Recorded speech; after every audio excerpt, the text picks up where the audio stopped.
श्रीमद् भागवत महापुराण कथा षष्ठ स्कंद पहला अध्याय अजामिलोपाख्यान का प्रारंभ। राजा परीक्षित ने कहा, भगवान, आप पहले द्वितीय स्कंद में निवृत्ति मार्ग का वर्णन कर चुके हैं तथा यह बता चुके हैं कि उसके द्वारा अर्चिर आदि मार्ग से जीव क्रमशः ब्रह्मलोक में पहुंचता है और फिर ब्रह्मा के साथ मुक्त हो जाता है। मुनिवर, इसके सिवा आपने उस प्रवृत्ति मार्ग का भी तृतीय स्कंद में भली भांति वर्णन किया है, जिससे त्रिगुणमय स्वर्ग आदि लोकों की प्राप्ति होती है और प्रकृति का संबंध न छूटने के कारण जीवों को बार बार जन्म मृत्यु के चक्कर में आना पड़ता है। आपने यह भी बतलाया कि अधर्म करने से अनेक नरकों की प्राप्ति होती है और पांचवें स्कंद में उनका विस्तार से वर्णन किया। चौथे स्कंद में आपने उस प्रथम मनवंतर का वर्णन किया। उसके अधिपति स्वयंभू मनु थे। साथ ही चौथे और पांचवें स्कंद में प्रियव्रत और उत्तानपाद के वंशों तथा चरित्रों का एवं द्वीप समूह, वर्ष, समुद्र, पर्वत, नदी, उद्यान और विभिन्न द्वीपों के वृक्षों का भी निरूपण किया। भूमंडल की स्थिति, उसके द्वीप, वर्ण आदि विभाग, उनके लक्षण तथा परिमाण, नक्षत्रों की स्थिति, अतल वितल आदि भू विवर, सात पाताल और भगवान ने इन सब की जिस प्रकार सृष्टि की उसका वर्णन भी सुनाया। महाभाग, अब मैं वह उपाय जानना चाहता हूँ जिसके अनुष्ठान से मनुष्यों को अनेक अनेक भयंकर यातनाओं से पूर्ण नरकों में न जाना पड़े। आप कृपा करके उसका उपदेश दीजिए। श्री सुखदेव जी ने कहा, मनुष्य मन, वाणी और शरीर से पाप करता है। यदि वह उन पापों का इसी जन्म में प्रायश्चित न कर ले तो मरने के बाद उसे अवश्य ही उन भयंकर यातना पूर्ण नरकों में जाना पड़ता है, जिनका वर्णन मैंने तुम्हें पांचवें स्कंद के अंत में सुनाया है। इसलिए बड़ी सावधानी और सजगता के साथ रोग एवं मृत्यु के पहले ही शीघ्र से शीघ्र पापों की गुरुता और लघुता पर विचार करके उनका प्रायश्चित कर डालना चाहिए। जैसे मर्मज्ञ चिकित्सक रोगों का कारण और उनकी गुरुता लघुता जानकर झटपट उसकी चिकित्सा कर डालता है। राजा परीक्षित ने पूछा, भगवान, मनुष्य राजदंड, समाजदंड आदि लौकिक और शास्त्रोक्त नरक गमन आदि परलौकिक कष्टों से यह जानकर भी कि पाप उसका शत्रु है, पाप वासनाओं से विवश होकर बार बार वैसे ही कर्मों में प्रवृत्त हो जाता है। ऐसी अवस्था में उसके पापों का प्रायश्चित कैसे संभव है? मनुष्य कभी तो प्रायश्चित आदि के द्वारा पापों से छुटकारा पा लेता है, कभी फिर उन्हें ही करने लगता है। ऐसी स्थिति में मैं समझता हूँ कि जैसे स्नान करने के बाद धूल डाल देने से के कारण हाथी का स्नान व्यर्थ हो जाता है, वैसे ही मनुष्य का प्रायश्चित करना भी व्यर्थ ही है। श्री सुखदेव जी ने कहा, वस्तुतः कर्म के द्वारा ही कर्म का निर्बीज नाश नहीं होता, क्योंकि कर्म का अधिकारी अज्ञानी है। अज्ञान रहते पाप वासनाएं सर्वथा नहीं मिट सकती। इसलिए सच्चा प्रायश्चित तो तत्व ज्ञान ही है। जो पुरुष केवल सुपथ्य का ही सेवन करता है, उसे रोग अपने वश में नहीं कर सकते। वैसे ही परीक्षित, जो पुरुष नियमों का पालन करता है, वह धीरे धीरे पाप वासनाओं से मुक्त हो कल्याणप्रद तत्व ज्ञान प्राप्त करने में समर्थ होता है। जैसे बांसों के झुरमुट में लगी आंख बांसों को जला डालती है, वैसे ही धर्मज्ञ और श्रद्धावान धीर पुरुष तपस्या, ब्रह्मचर्य, इंद्रिय दमन, मन की स्थिरता, दान, सत्य, बाहर भीतर की पवित्रता तथा यम एवं नियम, इन 9 साधनों से मन, वाणी और शरीर द्वारा किए गए बड़े से बड़े पापों को भी नष्ट कर देते हैं। भगवान की शरण में रहने वाले भक्तजन जो बिरले ही होते हैं, केवल भक्ति के द्वारा अपने सारे पापों को उसी प्रकार भस्म कर देते हैं जैसे सूर्य कोहरे को। परीक्षित, पापी पुरुष की जैसी शुद्धि भगवान को आत्मसमर्पण करने से और उनके भक्तों का सेवन करने से होती है, वैसी तपस्या आदि के द्वारा नहीं होती। जगत में यह भक्ति का पंथ ही सर्वश्रेष्ठ, भय रहित और कल्याण स्वरूप है, क्योंकि इस मार्ग पर भगवत परायण सुशील साधुजन चलते हैं। परीक्षित, जैसे शराब से भरे घड़े को नदियाँ पवित्र नहीं कर सकती, वैसे ही बड़े बड़े प्रायश्चित कर बार बार किए जाने पर भी भगवादि द्विमुख मनुष्य को पवित्र करने में असमर्थ है। जिन्होंने अपनी भगवत गुणानुरागी मन मधुकर को भगवान श्री कृष्ण के चरणारविंद मकरंद का एक बार पान करा दिया, उन्होंने सारे प्रायश्चित कर लिए। वे स्वप्न में भी यमराज और उनके पासधारी दूतों को नहीं देखते, फिर नरक की तो बात ही क्या है। परीक्षित, इस विषय में महात्मा लोग एक प्राचीन इतिहास कहा करते हैं। इसमें भगवान विष्णु और यमराज के दूतों का संवाद है, तो मुझसे उसे सुनो। कान्यकुब्ज नगर कन्नौज में एक दासीपति ब्राह्मण रहता था। उसका नाम था अजामिल। दासी के संसर्ग से दूषित होने के कारण उसका सदाचार नष्ट हो चुका था। वह पतित कभी बटोहियों को बांधकर उन्हें लूट लेता, कभी लोगों को जुए के छल से हरा देता, किसी का धन धोखाधड़ी से ले लेता और तो किसी का चुरा लेता। इस प्रकार अत्यंत निंदनीय वृत्ति का आश्रय लेकर वह अपने कुटुंब का पेट भरता था और दूसरे प्राणियों को बहुत ही सताता था। परीक्षित, इसी प्रकार वह वहां रहकर दासी के बच्चे का लालन पालन करता रहता। इस प्रकार उसकी आयु का बहुत बड़ा भाग 88 वर्ष बीत गया। बूढ़े अजामिल के 10 पुत्र थे, उनमें सबसे छोटे का नाम था नारायण। 10 पुत्र थे, उनमें सबसे छोटे का नाम था नारायण। माँ बाप उससे बहुत प्यार करते थे। वृद्ध अजामिल ने अत्यंत मोह के कारण अपना संपूर्ण हृदय अपने बच्चे नारायण को सौंप दिया। वह अपने बच्चे की तोतली बोली सुन सुनकर तथा बाल सुलभ खेल देख देख कर फूला नहीं समाता था। अजामिल बालक के स्नेह बंधन में बंध गया था। जब वह खाता तब उसे भी खिलाता, जब पानी पीता तो उसे भी पिलाता। इस प्रकार वह अतिशय मूढ़ हो गया था। उसे इस बात का भी पता नहीं चला कि मृत्यु मेरे सिर पर आ पहुंची है। वह मूर्ख इस प्रकार अपना जीवन बिता रहा था कि मृत्यु का समय आ पहुंचा। अब वह अपने पुत्र बालक नारायण के संबंध में ही सोचने विचारने लगा। इतने में ही अजामिल ने देखा कि उसे ले जाने के लिए अत्यंत भयावने 3 यमदूत आए हैं। उनके हाथों में फांसी है, मुंह टेढ़े टेढ़े हैं और शरीर के रोए खड़े हुए हैं। उस समय बालक नारायण वहां से कुछ दूरी पर खेल रहा था। यमदूतों को देखकर अजामिल अत्यंत व्याकुल हो गया और उसने बहुत ऊंचे स्वर से पुकारा, नारायण। भगवान के पार्षदों ने देखा कि यह मरते समय हमारे स्वामी भगवान नारायण का नाम ले रहा है, उनके नाम का कीर्तन कर रहा है, अतः वे बड़े वेग से झटपट आ पहुंचे। उस समय यमराज के दूत दासीपति अजामिल के शरीर में से उसके सूक्ष्म शरीर को खींच रहे थे। विष्णु दूतों ने उन्हें बलपूर्वक रोक दिया। उनके रोकने पर यमराज के दूतों ने उनसे कहा, अरे धर्मराज जी, धर्मराज की आज्ञा का निषेध करने वाले तुम लोग हो कौन?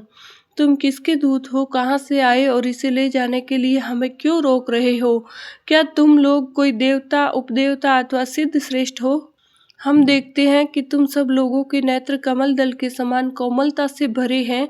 तुम पीले पीले रेशमी वस्त्र पहने हो, तुम्हारे सिर पर मुकुट, कानों में कुंडल और गले में कमल के हार लहरा रहे हैं। सबकी नई अवस्था है, सुंदर सुंदर 4-4 भुजाएं हैं। सभी के कर कमलों में धनुष, तरकस, तलवार, गदा, शंख, चक्र, कमल आदि सुशोभित हैं। तुम लोगों की अंग कांति से दिशाओं का अंधकार और प्रवृत्त प्रकाश भी दूर हो रहा है। हम धर्मराज के सेवक हैं, हमें तुम लोग क्यों रोक रहे हो? श्री सुखदेव जी कहते हैं, परीक्षित, जब यमदूतों ने इस प्रकार कहा तब भगवान नारायण के आज्ञाकारी पार्षदों ने हंसकर मेघ के समान गंभीर वाणी से उनके प्रति ये कहा। भगवान के पार्षदों ने कहा, यमदूतों, यदि तुम लोग सचमुच धर्मराज के अधिकारी हो तो हमें धर्म का लक्षण और धर्म का तत्व सुनाओ। दंड किस प्रकार दिया जाता है? दंड का पात्र कौन है? मनुष्यों में सभी पापाचारी दंडनीय हैं अथवा उनमें से कुछ नहीं, कुछ ही? यमदूतों ने कहा, वेदों ने जिन कर्मों का विधान किया है वे धर्म है और जिनका निषेध है वे अधर्म है। वेद स्वयं भगवान के स्वरूप है, वे उनके स्वाभाविक श्वास प्रश्वास एवं स्वयं प्रकाश ज्ञान है, ऐसा हमने सुना है। जगत के रजोमय, सत्वमय और तमोमय सभी पदार्थ, सभी प्राणी अपने परम आश्रय भगवान में ही स्थित रहते हैं। वेद ही उनके गुण, नाम, कर्म और रूप आदि के अनुसार उनका यथोचित विभाजन करते हैं। जीव शरीर अथवा मनोवृत्तियों से जितने कर्म करता है उसके साक्षी रहते हैं। सूर्य, अग्नि, आकाश, वायु, इंद्रिया, चंद्रमा, संध्या, रात, दिन, दिशाएं, जल, पृथ्वी, काल और धर्म, इनके द्वारा अधर्म का पता चल जाता है और तब दंड के पात्र का निर्णय होता है। पाप कर्म करने वाले सभी मनुष्य अपने अपने कर्मों के अनुसार दंडनीय होते हैं। निष्पाप पुरुषों, जो प्राणी कर्म करते हैं उनका गुणों से संबंध रहता ही है, इसलिए सभी से कुछ पाप और कुछ पुण्य होते ही है और देहवान होकर कोई भी पुरुष कर्म किए बिना नहीं रह सकता। इस लोक में जो मनुष्य जिस प्रकार का और जितना अधर्म या धर्म करता है वह परलोक में उसका उतना और वैसा ही फल भोगता है। देव शिरोमणे, सत्व, रज और तम, इन तीन गुणों के भेद के कारण इस लोक में भी तीन प्रकार के प्राणी दिख पड़ते हैं। पुण्यात्मा, पापात्मा और पुण्य पाप दोनों से युक्त अथवा सुखी दुखी और सुख दुख दोनों से युक्त। वैसे ही परलोक में भी उनकी त्रिविधता का अनुमान किया जाता है। वर्तमान समय ही भूत और भविष्य का अनुमान करा देता है, वैसे ही वर्तमान जन्म के पाप पुण्य भी भूत और भविष्य जन्मों के पाप पुण्य का अनुमान करा देते हैं। हमारे स्वामी अजन्मा भगवान सर्वज्ञ यमराज सबके अंतःकरणों में ही विराजमान है, इसलिए वे अपने मन से ही सबके पूर्व रूपों को देख लेते हैं। वे साथ ही उनके भावी स्वरूप का भी विचार कर लेते हैं। जैसे सोया हुआ अज्ञानी पुरुष सपन के समय प्रतीत हो रहे कल्पित शरीर को ही अपना वास्तविक शरीर समझता है, सोए हुए अथवा जागने वाले शरीर को भूल जाता है, वैसे ही जीव भी अपने पूर्व जन्मों की याद भूल जाता है और वर्तमान शरीर के सिवा पहले और पिछले शरीर के संबंध में कुछ भी नहीं जानता। सिद्ध पुरुषों, जीव इस शरीर में 5 कर्मेंद्रियों से लेना देना, चलना फिरना आदि काम करता है, 5 ज्ञानेंद्रियों से रूप रस और 5 विषयों का अनुभव करता है और 16वें मन के तथा 17वां वह स्वयं मिलकर अकेले ही मन, ज्ञानेंद्रिय और कर्मेंद्रिय इन तीनों के विषयों को भोगता है। जीव का यह 16 कला और सत्व आदि तीनों गुणों वाला लिंग शरीर अनादि है। यही जीव को बार बार हर्ष, शोक, भय और पीड़ा देने वाले जन्म मृत्यु के चक्कर में डालता है। जो जीव अज्ञानवश काम, क्रोध, लोभ, मोह, मद, मत्सर इन 6 शत्रुओं पर विजय प्राप्त नहीं कर लेता, उसे इच्छा न रहते हुए भी विभिन्न वासनाओं के अनुसार अनेकों कर्म करने पड़ते हैं। वैसी स्थिति में वह रेशम के कीड़े के समान अपने को कर्म के जाल में जकड़ लेता है और इस प्रकार अपने हाथों मोह का शिकार बन जाता है। कोई शरीरधारी जीव बिना कर्म किए कभी एक क्षण भी नहीं रह सकता। प्रत्येक प्राणी के स्वाभाविक गुण बल पूर्वक विवश करके उसके कर्म कराते हैं। जीव अपने पूर्व जन्मों के पाप पुण्यमय संस्कारों के अनुसार स्थूल और सूक्ष्म शरीर प्राप्त करता है। उसकी स्वाभाविक एवं प्रबल वासनाएं कभी उसे माता के जैसा सन्नी रूप बना देती हैं, तो कभी पिता के जैसा पुरुष रूप। प्रकृति का संसर्ग होने से ही पुरुष अपने को अपने वास्तविक स्वरूप के विपरीत लिंग शरीर मान बैठा है। यह विपर्य भगवान के भजन से शीघ्र ही दूर हो जाता है। देवताओं, आप जानते ही हैं कि यह अजामिल बड़ा शास्त्रज्ञ था। शील, सदाचार और सद्गुणों का तो यह खजाना ही था। ब्रह्मचारी, विनयी, जितेंद्रिय, सत्यनिष्ठ, मंत्रवेता और पवित्र भी था। इसने गुरु, अग्नि, अतिथि और व्रत पुरुषों की सेवा की थी। अहंकार तो इसमें था ही नहीं। यह समस्त प्राणियों का हित चाहता, उपकार करता, आवश्यकता के अनुसार ही बोलता और किसी के गुणों में दोष नहीं ढूंढता था। एक दिन यह ब्राह्मण अपने पिता के आदेश अनुसार वन में गया और वहां से फल फूल, समिधा तथा कुश लेकर घर के लिए लौटा। लौटते समय इसने देखा कि एक भ्रष्ट शूद्र जो बहुत कामी और निर्लज है, शराब पीकर किसी वेश्या के साथ विहार कर रहा है। वेश्या भी शराब पीकर मतवाली हो रही है। नशे के कारण उसकी आंखें नाच रही हैं, वह अर्धनग्न अवस्था हो रही है। वह शूद्र उस वेश्या के साथ कभी गाता, कभी हंसता और कभी तरह तरह की चेष्टाएं करके उसे प्रसन्न करता है। निष्पाप पुरुषों, शूद्र की भुजाओं में अंगरागादि कामोदीपक वस्तुएं लगी हुई थी और वह उनसे उस उल्टा का आलिंगन कर रहा था। अजामिल उन्हें इस अवस्था में देखकर सहसा मोहित और काम के वश में हो गया। यद्यपि अजामिल ने अपने धैर्य और ज्ञान के अनुसार अपने काम के वेग से विचलित मन को रोकने की बहुत चेष्टाएं की, परंतु पूरी शक्ति लगा देने पर भी वह अपने मन को रोकने में असमर्थ रहा। उस वेश्या को निमित्त बनाकर काम पिशाच ने अजामिल के मन को ग्रस लिया। उसकी सदाचार और शास्त्र संबंधी चेष्टा नष्ट हो गई। अब यह मन ही मन उसी वेश्या का चिंतन करने लगा और अपने धर्म से विमुख हो गया। अजामिल सुंदर सुंदर वस्त्र, आभूषण आदि वस्तुएं जिनसे वह प्रसन्न होती ले आता, यहाँ तक कि इसने अपने पिता की सारी संपत्ति देकर भी उसी उल्टा को रिझाया। यह ब्राह्मण उसी प्रकार की चेष्टा करता जिससे वह वेश्या प्रसन्न हो। उस स्वच्छंद चारिणी उल्टा की तिरछी चितवन से उसके मन को ऐसा लुभा लिया कि इसने अपने कुलीन नव युवती और विवाहिता पत्नी तक का परित्याग कर दिया। इसके पाप की भी भला कोई सीमा है। यह कुबुद्धि न्याय से अन्याय से जैसे भी जहाँ कभी कहीं भी धन मिलता वहीं से उठा लाता। उस वेश्या के बड़े बड़े कुटुंब का पालन करने में ही यह व्यस्त रहता।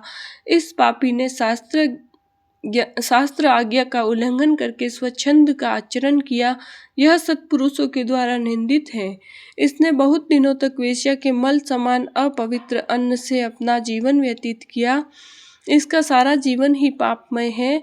इसने अब तक अपने पापों का कोई प्रायश्चित भी नहीं किया। इसलिए अब हम इस पापों को दंड पानी भगवान यमराज के पास ले जाएंगे। वहाँ यह अपने पापों का दंड भोगकर शुद्ध हो जाएगा। बोलिए श्री कृष्णचंद्र भगवान की जय।